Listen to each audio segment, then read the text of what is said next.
Hi, I'm Daryl Urbanski, and welcome to the Best Business Podcast. My mission is to help create 200 new multi-millionaire business owners. How? You'll do better when you know better. In my interviews, you'll hear from self-made millionaires, seven-figure business owners, authors, and world-class experts sharing how they did it so you can too without experiencing the same obstacles they did. Now, if you like this interview, please share it with a friend you think will benefit. They'll appreciate it, and I will as well. You can also connect with me on social media. Look for Daryl Urbanski, D-A-R-Y-L, Urban Ski, U-R-B-A-N-S-K-I, and add me so we can be friends. Now sit back, relax, and enjoy what I've prepared for you right here, right now. Hello everyone, thank you for joining us today. I'm Daryl Urbanski, your host as always, and today we're joined by Mitch Russo, and today's going to be a great call. You're definitely going to want to take notes, maybe even listen to this call a couple of times, because Mitch has quite the background and quite the list of credentials.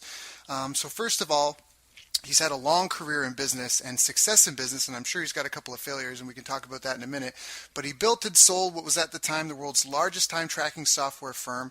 And then after that, when he got finished with that, he was chief operating officer for a company called Sage with a division of over 300 people and a market cap of over $100 million. He's twice been nominated for Inc. magazine's Entrepreneur of the Year.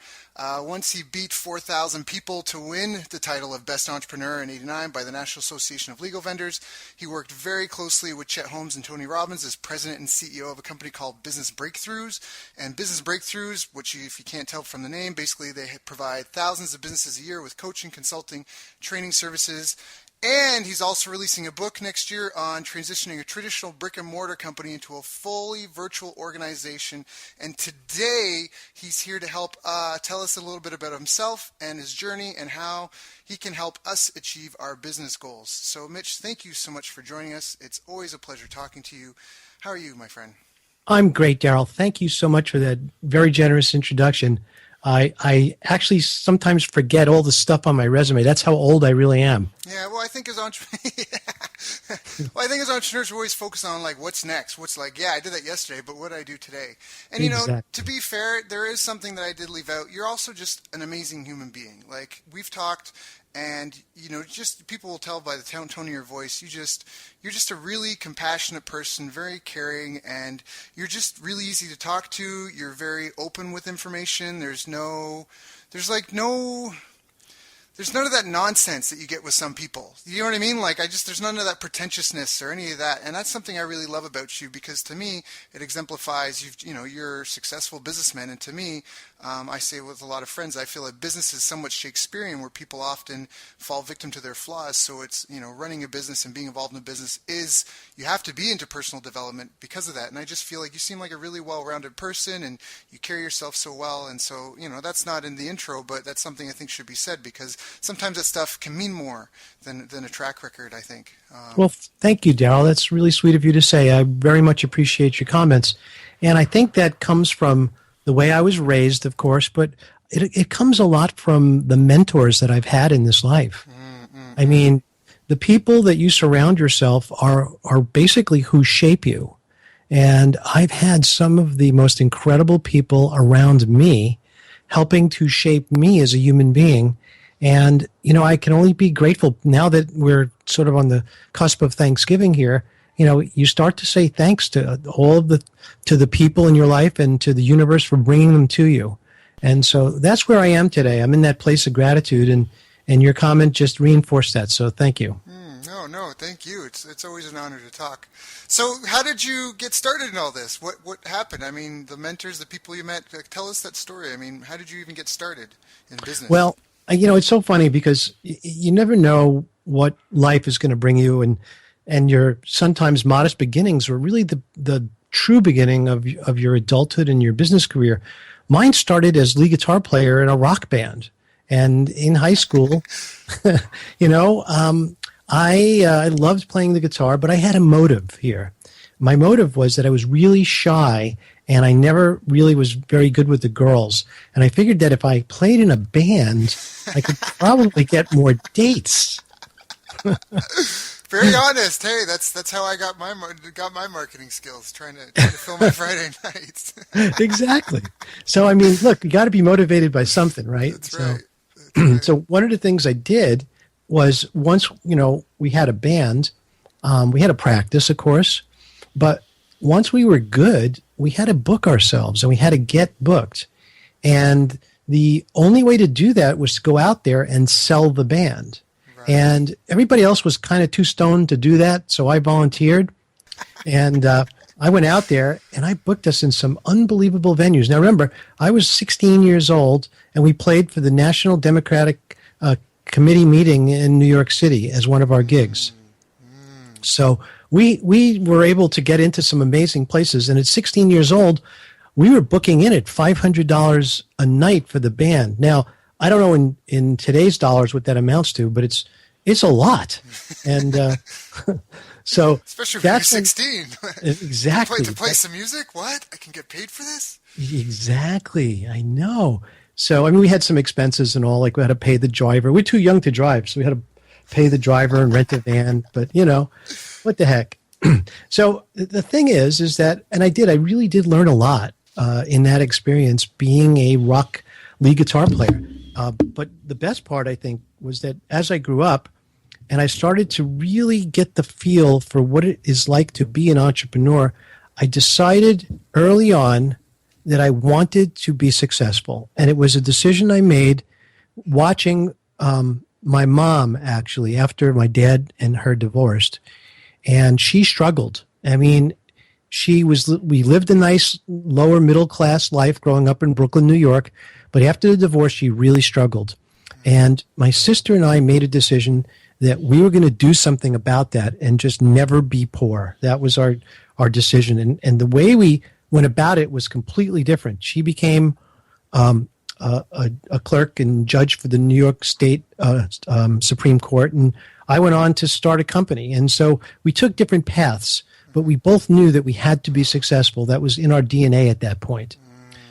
So I went out and I went to school for electrical engineering, and I loved it. I was just such a geek, you have no idea. I took everything apart. But I was lucky enough to work with some of the pioneers in the computer industry back many years ago. And it wasn't so much that I learned how to, build circuits or design circuits. I learned how the leaders in this industry thought, and that thinking has served me well all throughout my life. So as I went through and as I got older and as I got better at what I was doing, and I became an engineer, I also realized that engineering, the actual part of engineering, was only about 10 or 15% of the job. The rest of it was related more to, all the paperwork related to that. And I didn't like it. So I decided that I was going to move on, and I went and started to do some real estate investing. And I started to build a small portfolio of properties in Boston, Mass. And at that point, I saw that, what? It's unlimited. You could be anything you want to be as long as you are willing to work. And I don't mean work at the supermarket. I mean work at being an entrepreneur. Mm-hmm. And that means having a sharp eye for opportunity. And when you see an opportunity, you go for it. And I think that in my life, I just was lucky to have been blessed with the type of confidence that led me to not stop. So when I saw an opportunity, I just went after it, and I didn't stop and decide, well, this isn't for me. I just said, that thought in many ways never entered my mind.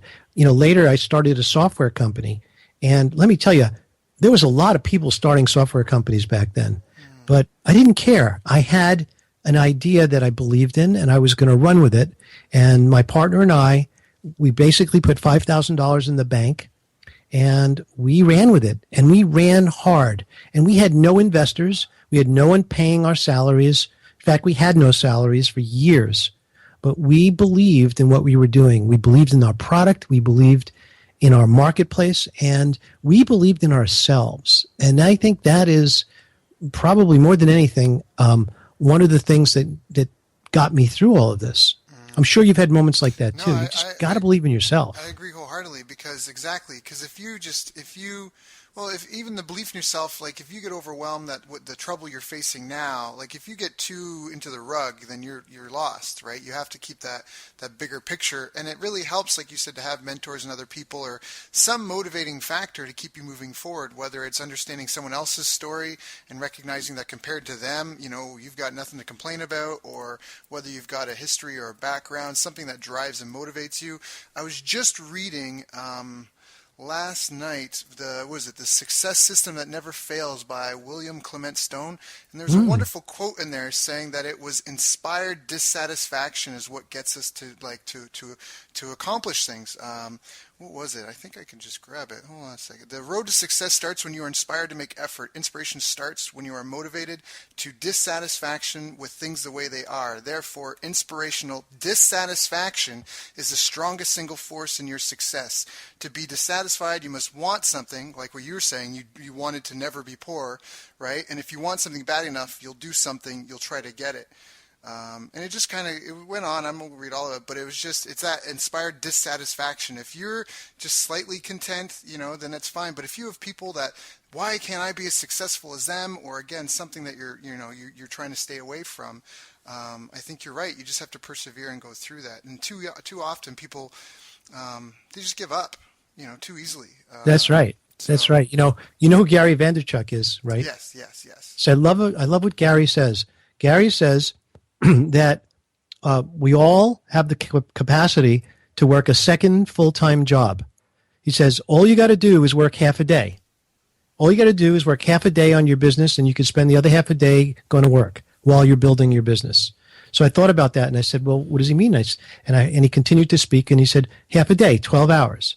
So instead of coming home and watching another episode of MASH or any other sort of time-wasting stuff you do, kiss the kids goodnight, put them into bed, kiss your wife and say, I'll see you in the morning, and go back into your office and get to work. Yep. You can build the business at night, on the weekends, and if you have to, you'll do whatever it takes. See, that's the difference. A true entrepreneur will do whatever it takes to be successful. Whereas, unfortunately, so many of us, and I'm included sometimes, I get the feeling like I want to just give up. Mm-hmm. But you got to fight that feeling. That's not going to serve you. That feeling is your subconscious mind trying to derail you and keep you safe. And by being safe, that means not taking a risk. Yeah, no, I agree wholeheartedly. And that's a great quote. It reminds me of just something that when I was talking with my dad once, he was talking about, we were driving and he said something in passing, and he said, I was like, oh, well, we're just a bunch of monkeys. I'm like, oh, we're just a bunch of people. And he's like, well, we're also part tree. And I'm like, well, what do you mean? And he's like, well, think about it. Like, we lay roots. And the other thing is that what we focus on grows, because plants just sit there and they wait for sunlight, nutrients, and water. And then they grow as soon as they have it. They just once they get those things, they grow. And as humans, anything we focus on and we put like our energy, our focus and attention, if you've got, the skill set, the mindset, and the environment to support it, we just grow in whatever direction. So when you said coming home, right, just shut the TV off, because if you spend an hour a day watching your favorite show, your knowledge in that show grows while other areas of your life remain stagnant. And a lot of people have the theory in life that you're either growing or dying, that there's no middle ground.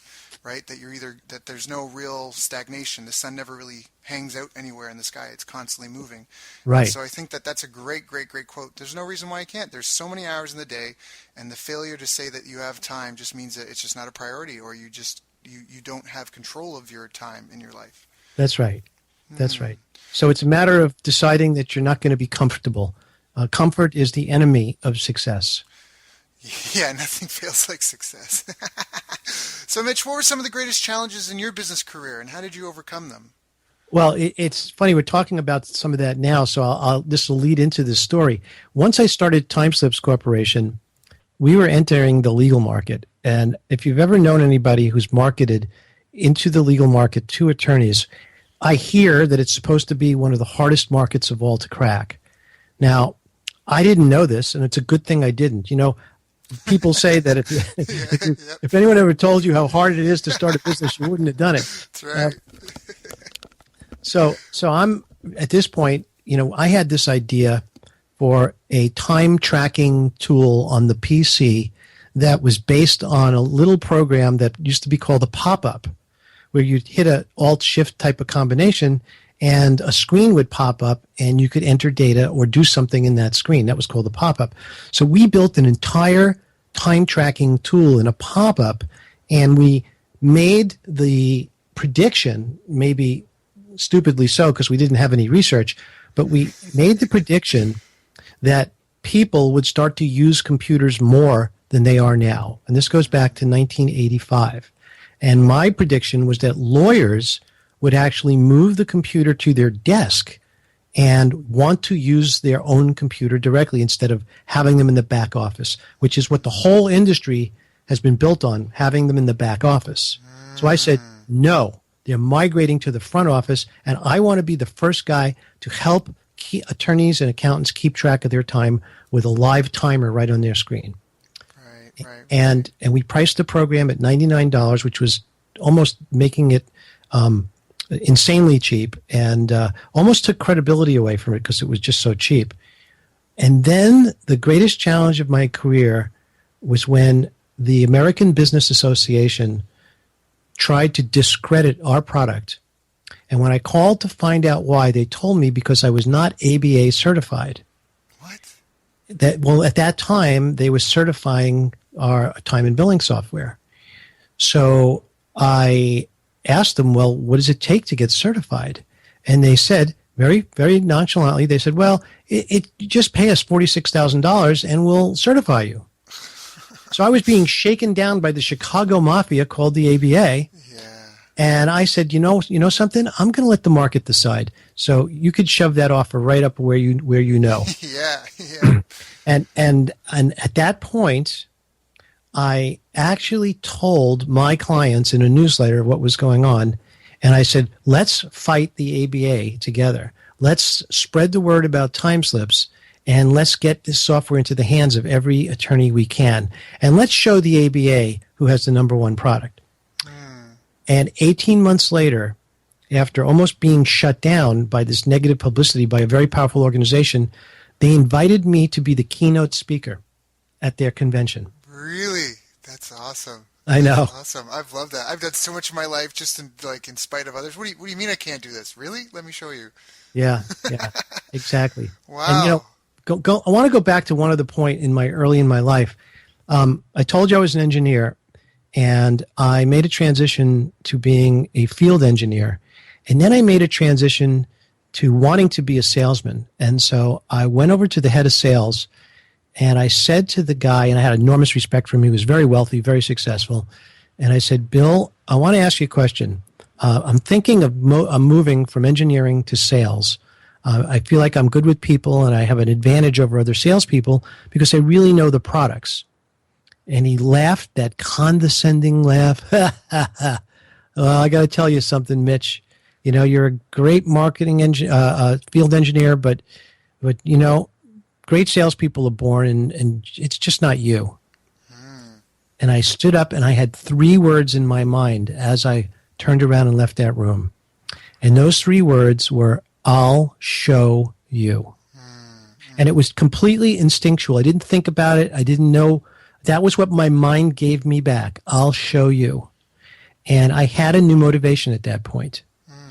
And 10 years later, after I sold my company for $10 million, I pulled up in front of his building in my brand new BMW, and I sat there and I waited.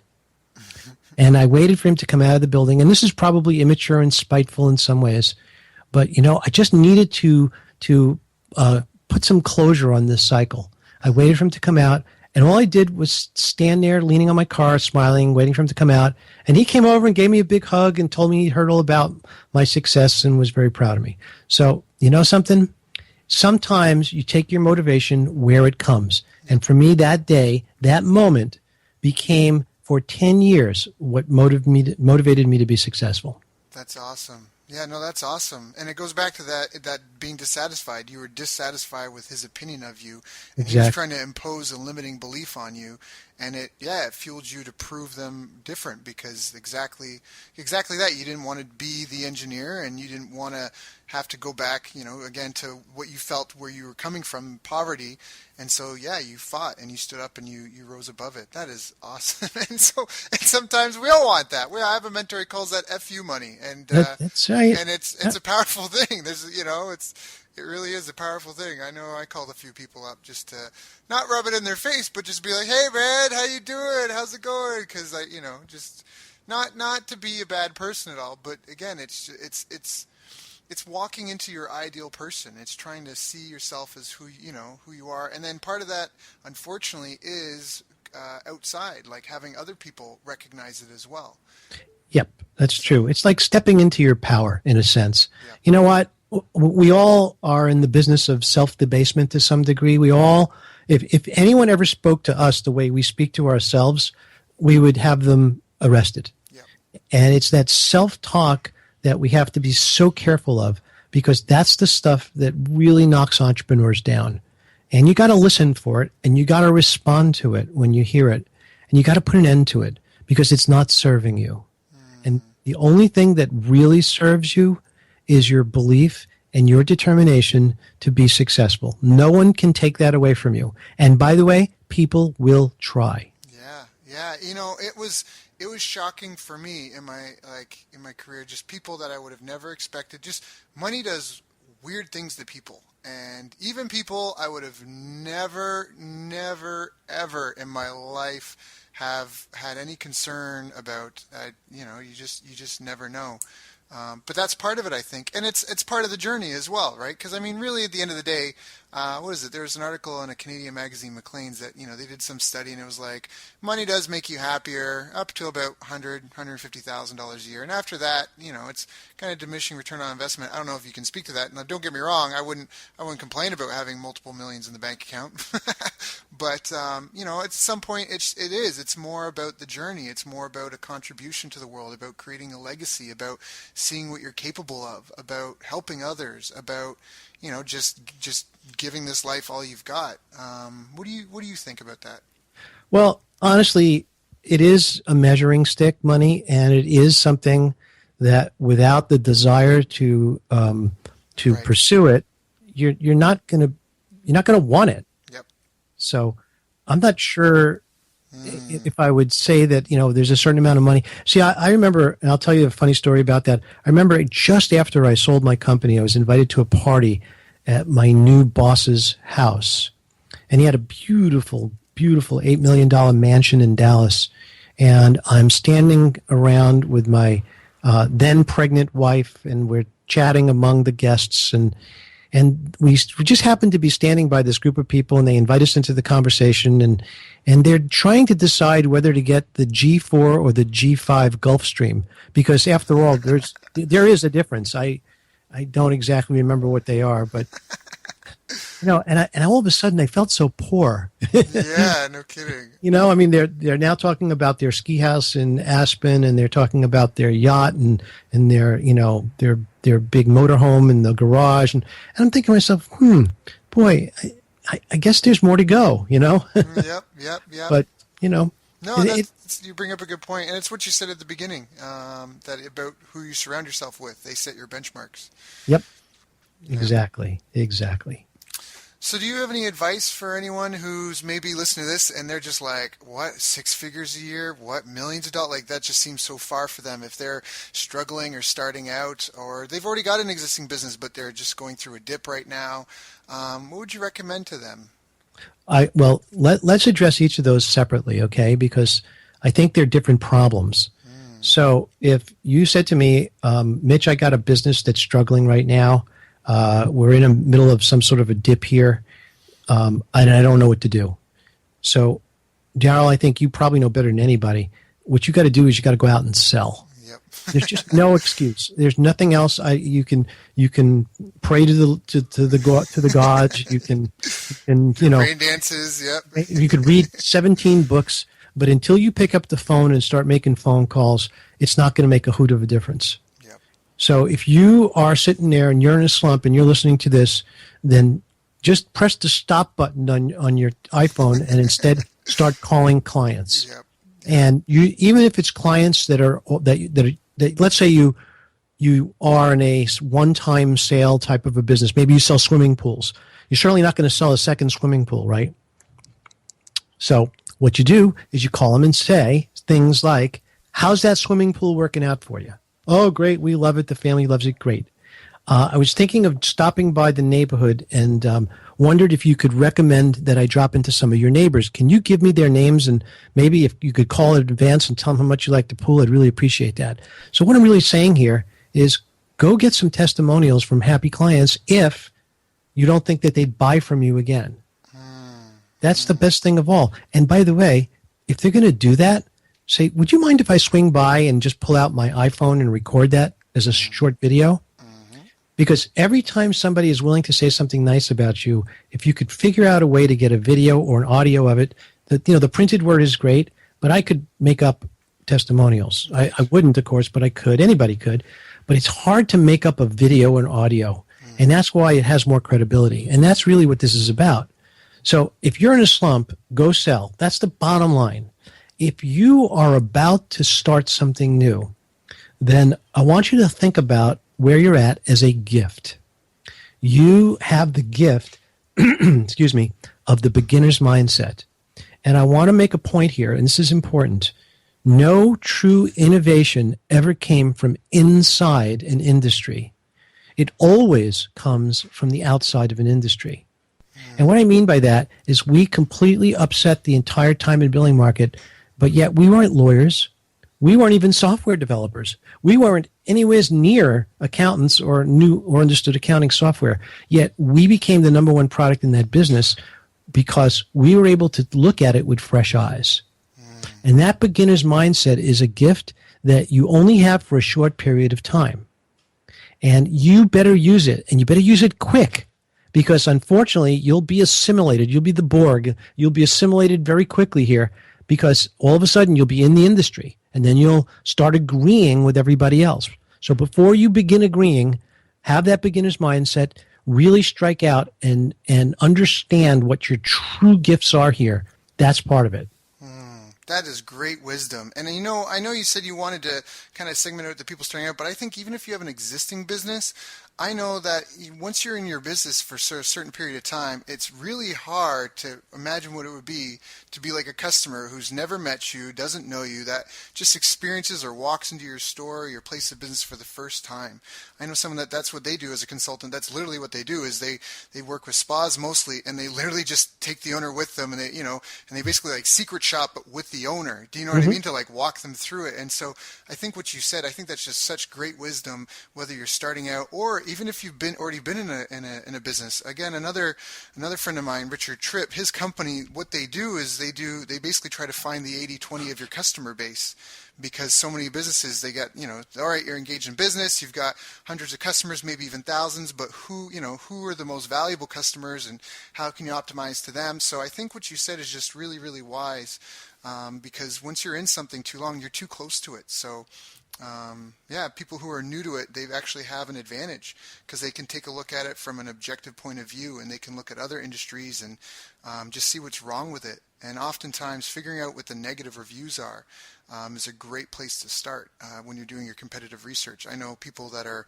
looking to write books or something like that, they look at all their competitors' books and read the negative reviews, and that can give them great insight onto what the gap is. And it's not that their competitors' books are bad. It's just nothing's perfect. But you're that's so true. I just did that. In fact, when I went through, there's only two other books that I know of that address what my topic is, which is what I wrote about. And the last thing I did before I sent my book off for final editing and publishing was I went online and I read all the negative reviews of the two other books that are somewhat in my space. And then I went back to my own manuscript and I made sure I covered all those points. Yeah. So you're absolutely right. Yep. No, that's awesome. You said it first, so it was great wisdom.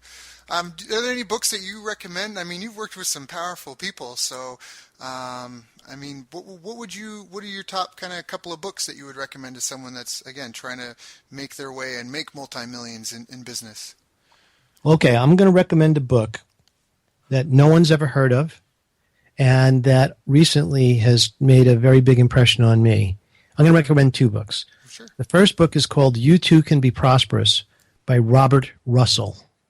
And if you go back and take a look at when this book was printed, I think the first printing was 1905, I believe. It was 1950. And this book is a treasure trove of wisdom. And all I could tell you is that when I read this book, I felt like I was exposed to truth about the mindset of money and what drives us as people. And this was really, really wonderful to me and important to me. And it was something that I could highly recommend to others. So I wanted to make sure that that's on your short list. And it's a short book, but let me tell you, read it slowly and really, really take it in. And so that's You Too Can Be Prosperous by Robert Russell? Exactly. Got it. It's a simple book. It's in the same category as The Richest Man in Babylon. You know, it's one of these foundational books that really, really help you get into a wealth mindset. And wealth does not really come to people unless they're in that mindset. Unless, of course, it's an accident, like, you know, somebody died and left you a ton of bucks. But for the most part, if you're going to be wealthy, you're going to need to work at it, but you're going to have to overcome the limitations of your unconscious mind. And in this case, some of those limitations can be pretty severe, which is why most of the world lives in poverty. So by overcoming those things and freeing yourself, giving yourself almost permission, if you will, to go out there and become wealthy and successful, that's really the first step. And that's what I believe is what I certainly needed to do when I first got started. I didn't use this book at the time. I didn't know about it, but I took the Dale Carnegie course. That was my way of really connecting with the success of another. And I said before about mentors, you know, your mentors don't have to be live people sometimes. They could be programs. They could be authors. You know, Jay Abraham was my greatest mentor for years. Really? I went to his conferences. I sat at his feet and wrote notes for hours and hours. And I'll tell you the truth. You know, he's now a friend. We met several times. I even hired Jay once to write a campaign for me. And we met for the first time in 2009. And he remembered me. And ever since, we've been friends. And it's been an incredible friendship. And he's an unbelievable individual, someone with a unique gift. And I still study his works like I did from day one. That's awesome. But you just said you know, for years you were following him, and he didn't really know. He might have known who you were, but you hadn't made that connection. I think that's really powerful, and that's something that I can speak to that because I myself, early in my career, I lived in a small town in Canada, and nobody else around me knew what I was into.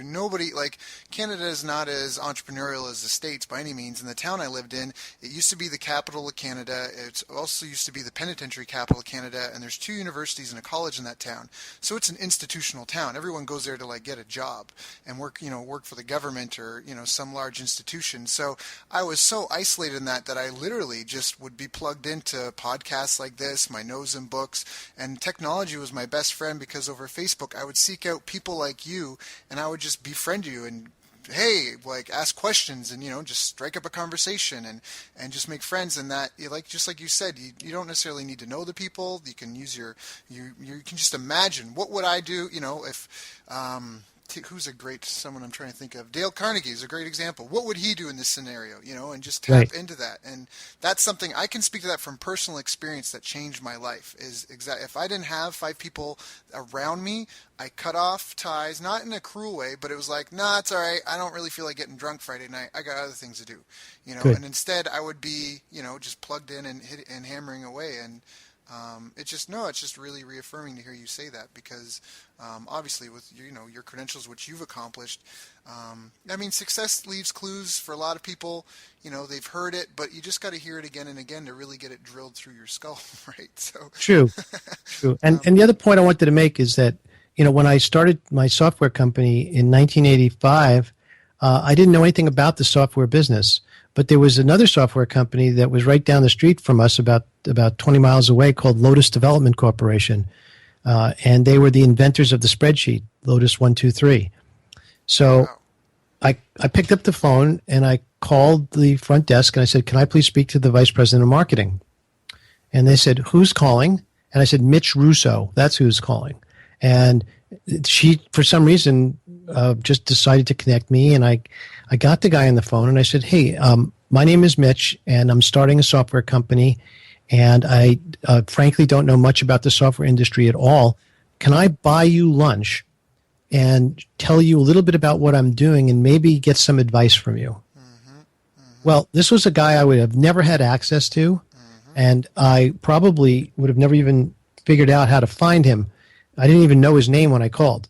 But yet at this time, he was willing to talk to me, willing to have lunch with me, willing to give me some advice that helped me quite a bit at the time. And we stayed friends for several years after that. So don't be afraid to pick up the phone or these days send an email and introduce yourself.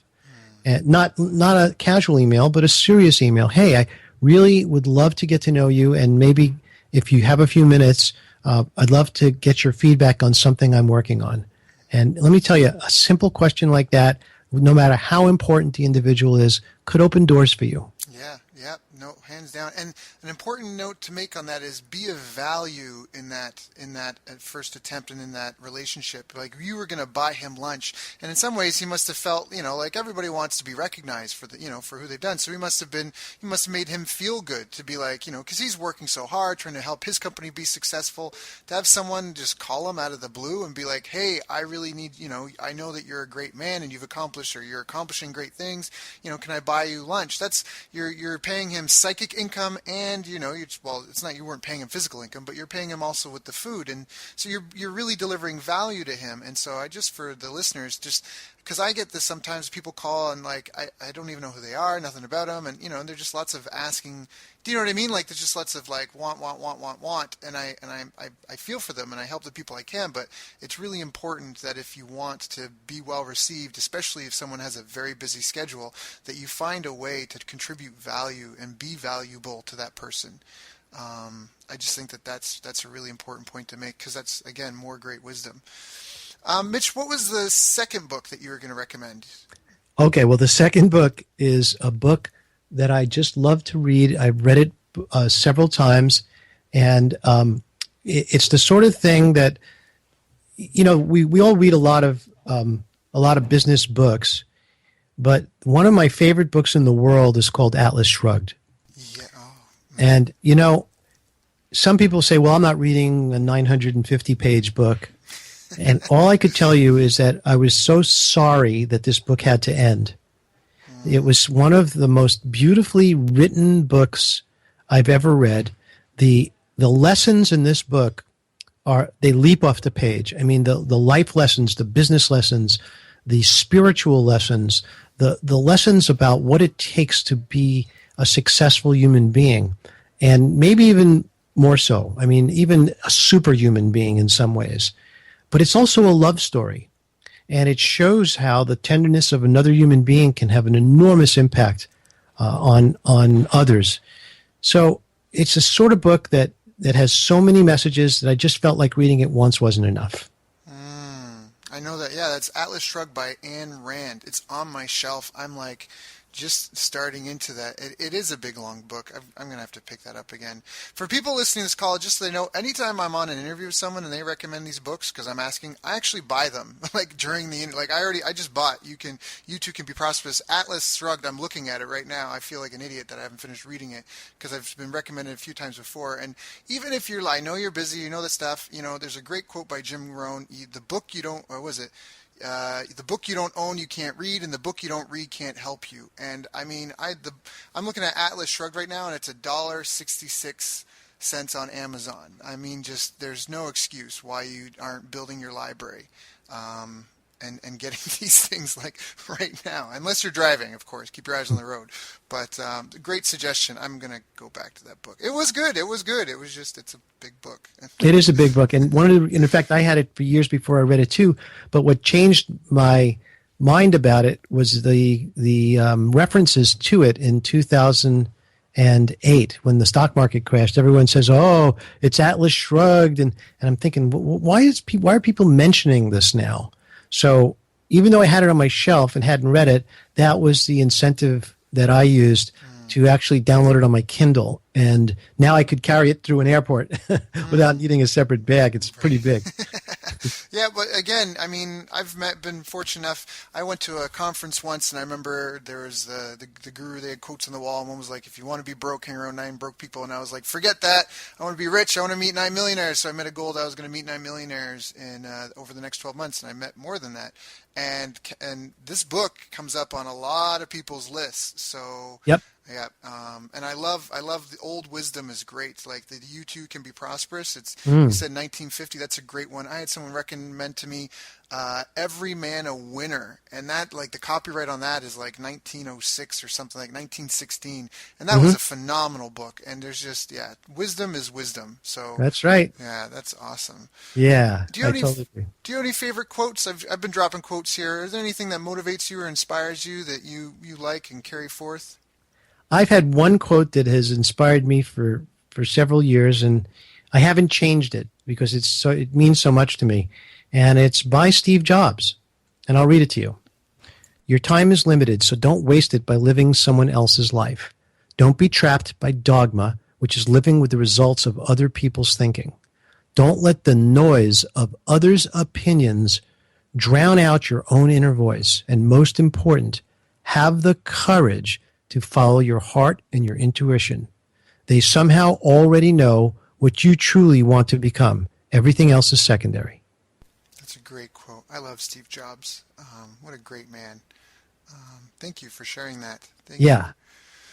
So now, in having trained and coached and mentored so many business owners and created programs to help them, what are the greatest mistakes that you see entrepreneurs making? Is there like a top 5, or is there some sort of what are the big ones that you see people making over and over that really hold them back? Well, I'll give you a few general ones and then some specific ones. So most people are about ready, fire, aim. Most people just go off half-cocked. They're unprepared. They fail, and then they feel like a loser or feel like a failure, and that becomes sort of a rope around their neck for the next time, a weight around their neck for the next time they go and try and be successful again. So it would be really, really good if you prepared before you leapt into the waters of entrepreneurism. And so let me give an example. I was approached by a very enthusiastic young team that was raising money. And I asked them a lot of questions because I was very interested in what they were offering. But what it came down to for me is that none of them were prepared to be entrepreneurs. So what does that mean? Well, they wanted to work like they were working for a company, not like they were working for themselves. They wanted to get a salary at the same rate that they were making at their engineering jobs. They wanted to have a posh office or a fancy office. They wanted to work hours like they would work if they were working for a company. And I said to myself, you know what? No matter how great their idea is, there's just no way that I'm going to be compatible with these folks, because I'm going to say, hey, forget your salary. You're going to work for nothing until you prove your concept. And if you don't have enough money in the bank to do it, well, fine, save some, borrow some from your mom, find another way, but don't come to me as an investor and say to me, oh, I have this great idea and I want you to invest. And by the way, can you pay me and my family what I was making before? The answer is no. So be prepared. Know your markets. You know, you can tell in 5 minutes when someone really knows and understands their market or not. You know, I told you before that you have this moment in time when you have the mindset of a beginner. Use your beginner's mindset to learn, to be a sponge, to absorb. That's how I think you impress others and get their support. And speaking of that, the other thing that really works well, particularly when you're in a position where you need support, is to learn how to sell yourself. learn how to sell what you're doing. So, do you mind if I No, but become? You mind if I be the coach for a moment? go, yeah. Okay. So here's my 5 minutes of coaching. So anybody who's listening to this call and has a business, imagine if you and I walked in, you know the story, you walk into the elevator, you have 45 seconds to tell me what you do. So most people will say, and I'll go back to my roots with Timeslips and say, well, okay, well, we publish a software program in the legal space, and what it does is it lives on the user's desktop and it keeps track of their time. And like now I want to chew my arm off and jump out of that elevator if I'm listening to them, right? Right, Okay. of course. So what I want you to do, whoever's listening, is I'm going to give you 7 words and I want you to write them down.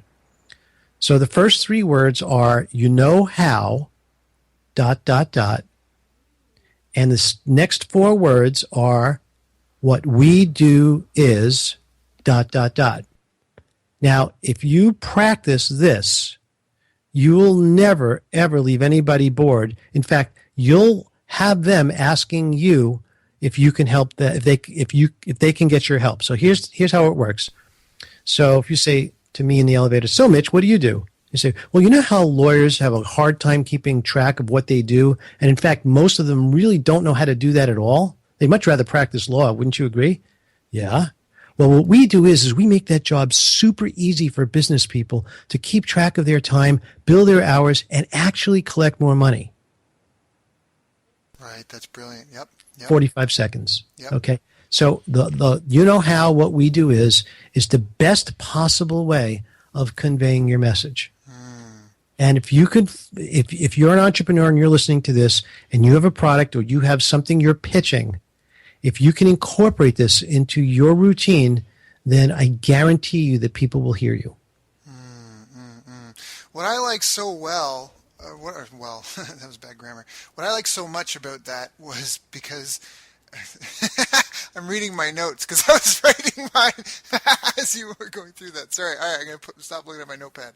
What I love about that so much is you're identifying a problem and then providing the solution. And I'm a firm believer, and I say this often, that a problem is a market, not a demographic, not some cool gadget, not a fad, not a trend. It's a problem. That's the market. And so that's like exactly what you said there. Like you know how this so and so happens. Well, this is how we fix it. Yep. And that's it's just so simple. It doesn't have to be super complicated. There's no 6 points of persuasion and how to sell ice to Eskimos and all that stuff. There's just, here's the problem. Yeah, you know how you hate it when that happens? Well, we solve it, and this is how we do it. Exactly. So simple. So good. That's awesome. That's so awesome. So that's excellent. Thank you so much, Mitch. Was there anything else in that? Did I interrupt you? No, that was just really what I wanted to say. By the way, I didn't make that up. I learned that from Barney Zick, the late Barney Zick, and I heard Barney say that live at a J. Abraham event in 1995. Yeah, that's awesome. Yeah, I don't think any of us have ever made any of this stuff up. I think for me, I just regurgitate the stuff that I've learned and read and experienced as well. So that's fine.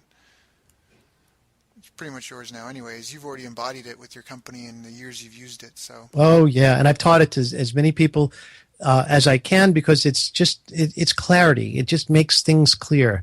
And I just love that. I love being able to communicate quickly and clearly. That's a really good point. I did an interview with a friend who has been involved in a lot of 7-figure launches and he's been on insider circles with 8-figure business owners, and I asked him if there was a commonality. He said, yeah, their businesses are really simple. Yep. Because to get to that level, you can't have complex things. It's like at some point, it just things start breaking down, and so the infrastructure has to get very simple, very fast. And that's such a crazy thing. And that's even, again, I have a martial arts background. There's all sorts of new fancy techniques and things that are going out, but they only work on the beginners. And so why do you even bother with that? Like, learn the things that are going to take you all the way to the end. And I like clear communication, problem, solution. Very well said. Thank you. So, how about yourself? What was the best advice you ever got, or a time in your life when you were in a, I mean, I guess you said earlier in the call that you never really lacked the self-confidence, but was right now, what's the first thing that comes to mind when I say what was like the hardest challenge that you had, and what was the best advice that you got, or what was a moment in your time, a failure that you had, and then someone came out and kicked you in the butt and turned you around? Do you have one of those moments? I do. I think we all do. And this came earlier in my life. I went to work for a a chip vendor called Mostech Corporation, and I was hired into the company. And I went to work at the local office as a field applications engineer. And I came back from a sales call one day, and the big boss was in town, and he was screaming at the top of his lungs at my boss behind a closed door. And he was just infuriated that he had hired a Jew. I'm Jewish. He said, don't you, how dare you? What's wrong with, what are you, stupid? He says, well, I don't know. I thought his name is Russo. How could he be Jewish? He said, well, the giveaway is his first name. No Italian mother would name a Jewish son Mitchell. It would have to be Michael. And now at this point, like, I'm shaking. Yeah. I'm like in my mid to late 20s now, and I hardly, it's like the beginning of a new career for me, really. And I just don't know what to do. I thought maybe I should quit. And I was at a point in my life, a turning point. And what I did is I went to a mentor in the industry, somebody else in the industry who also was Jewish. And I asked him, what do I do? His name was Joel Weinstein. I said, Joel, this is what happened. What do I do? And he said something to me that I never forgot. And it made a very strong impression on me. And it changed my decision. He said to me, don't let those buffoons take your job away from you. And I thought to myself, you know something? He's right. I earned this job. I'm really good at it. And I'm going to excel in this company. And just because of these small-minded baboons that are sitting there and cursing out each other because of me and because of my religion, I'm not going to let that stop me. And you know something? I had difficulty working at that company. They did not let up over the years. But the bottom line was that I did exactly what I said I was going to do. I excelled at that job, and I was motivated to do it because I wanted to prove to these guys that they did not make a mistake hiring me. I think I could have gone either way. If Joel Weinstein would have said to me, you know, you should probably get out of there. It's a negative, toxic environment, blah, blah, blah. I might have said, yeah, you're probably right. But I'm glad he didn't. And I learned so much because of getting his help to make that decision. So once again, it comes back to having a mentor. It comes back to that fork in the road that changes your life and making the right decision as hard as it might be. Yeah, that's excellent. Now, sorry, I'm just thinking about that because I went through something similar to that. The common theme that keeps coming up, and just like with the story that you just said, it's just what I love about it is that it's you kind of imposing your will or your plan versus just being reactionary. If that makes, because you have to react to external forces and adapt, but you've got your North Star and you just kind of keep moving towards it. And that's the one thing, when the guy told you couldn't get at sales and all this sort of stuff, I just feel like that's the one kind of recurring theme I feel like that I've heard a lot from you in your language and your stories in this call is just how you, exactly that, I've already said it, just how you would impose your will or, stick to your plan as best as you could, jumping around things, but versus some people, like something happens and they get caught up in the reaction. You know what I mean? It's like playing chess. I had a turning point in playing a good friend of mine who's also very successful, and he's super he kicks my butt all the time. But I've started to win more games against him when I realized I need to stop reacting to how, when he would do something, I need to keep imposing my plan versus focusing on what he's doing. And I just heard that a lot in your talk, and I think that's a really important thing, that when you set a goal, it comes back to what we said at the very beginning of the call, again, the perseverance, the pig-headed determination. There's just to have the goal, and this is who I am, and this is who I want to be, and I'm going to walk into that and be that person. I agree. Now, I don't think you get a choice though. I think the world is set up in such a way to screen out for those people who it can easily crush. And I guess if they showed up with machine guns and started mowing down people, you can't really talk your way out of that. Although I know I'd try, I'm sure. But but the bottom line is that it's really your decision. It's your life. It's like Steve said. This is really all about the noise of others' opinions. And others' opinions are not going to control my fate, my destiny, or my life. And they shouldn't control anybody else who's listening to this phone call, because if you're listening to this call, then you're an entrepreneur. And you're out to make this world to conform to your needs. And you should. Well said. Well said. I only have one more question for you. Well, actually, I have a second question, but I want to ask, do you have any daily habits or routines that you think have really been instrumental on your path to success?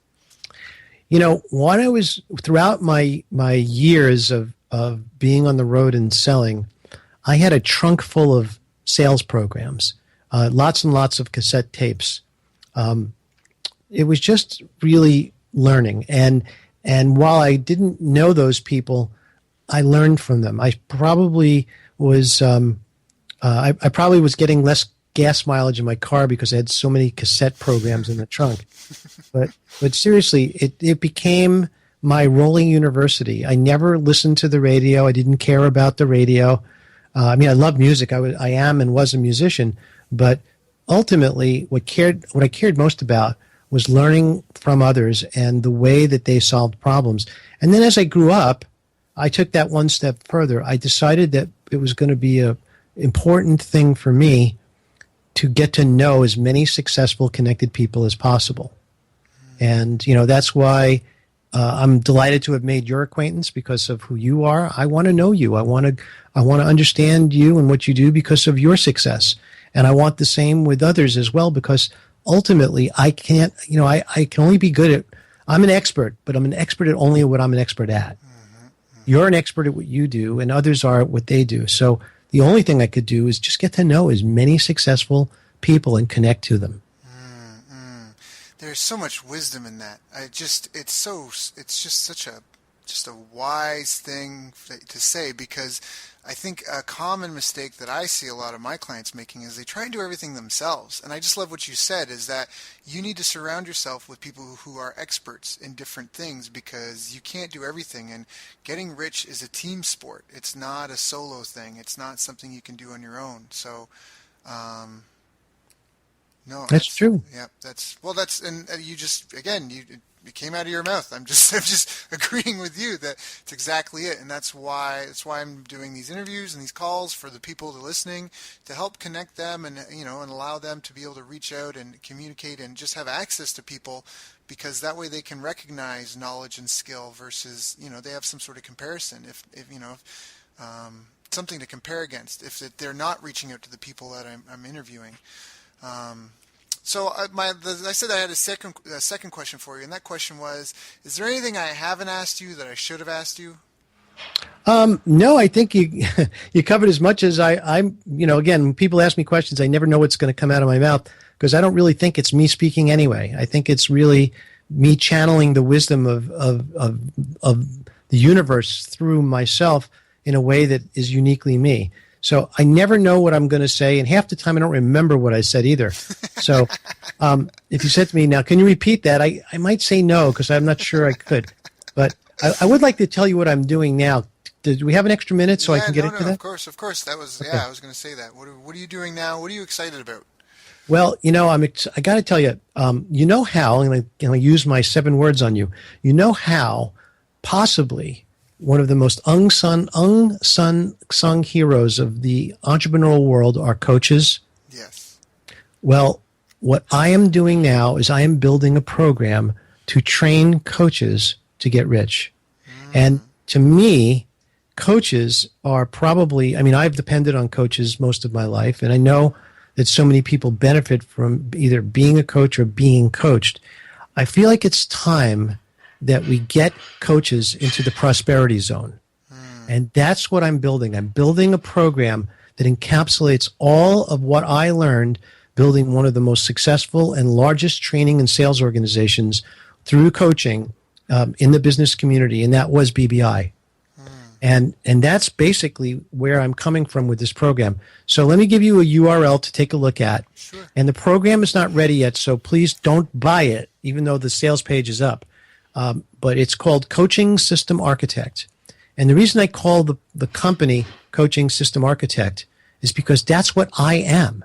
I go in and I architect a business with a coach in a coaching environment. So if you go to coachingsystemsarchitect.com, that is my sales page. But if you follow that with /free, you can sign up and I will send you a free report, which again encapsulates years of hard-learned wisdom to get yourself out of trouble before it starts. The free report alone, if you're a new coach or if you're a coach that's struggling, will save your butt and put you on the right path.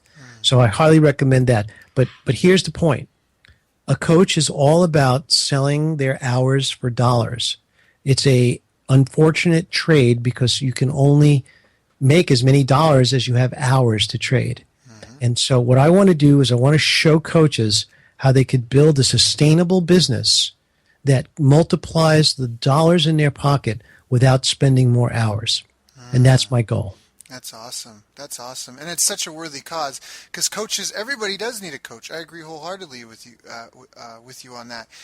No one's won an Olympic gold medal. No one's won a world championship. No one's done anything very significant without some sort of coach. So I think it's a very noble cause. And that URL again is coachingsystemarchitect.com/free to get the report from Mitch, who's obviously very, very savvy and experienced and knows what he's talking about.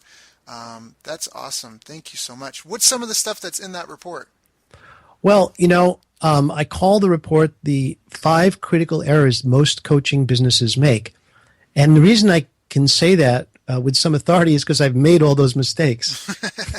So, and one in particular took me 2 years to figure out.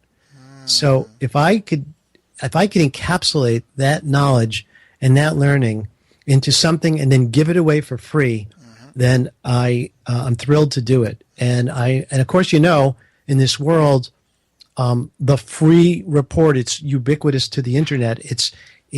This is a little bit different because this is truly useful. This is not something that somebody grabbed off of a website. This is like me. And this is really what I believe can solve problems just in this alone. My course, which I'm in the process of finishing now, is much deeper, and it goes into all of those topics and much more.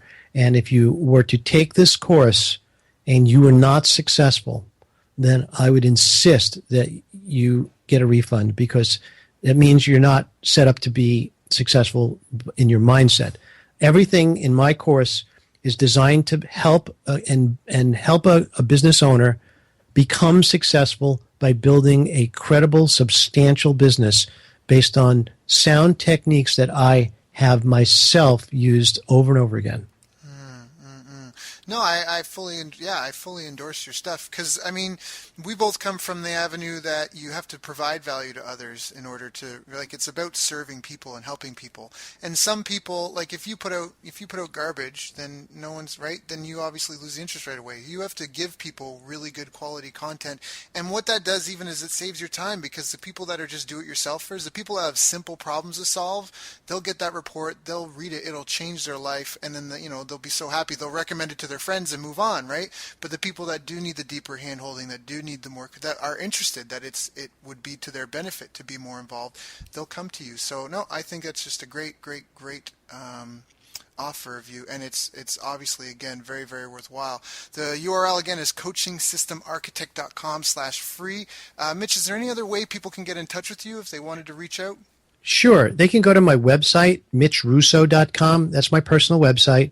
There's probably 40 articles encapsulating the lessons that I've learned, and there's a button up top that says that you can literally, anybody who hears this call can click on that button and set up a free 20, 30-minute call with me just to chat.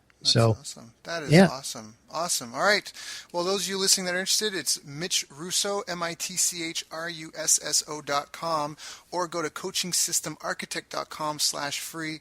Mitch, thank you so much for your time today. I know it's valuable, and I'm very, very appreciative of it. Thank you for joining me today. My pleasure, Daryl. And have a wonderful Thanksgiving. You too. Take care. You've reached the end of our interview.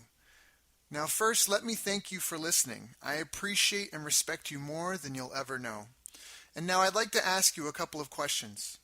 First, what 3 lessons did you just learn? What 3 aha moments just jumped out at you? Second, what can you implement for yourself and your business in the next 24 hours? Third, what can you give to someone else to help you with, or give them to just do it for you? Whatever it is, remember, taking action is the secret sauce to results. Now, if you think this interview would be helpful for a friend, please give them a link to it. It'll help them and it'll help me too.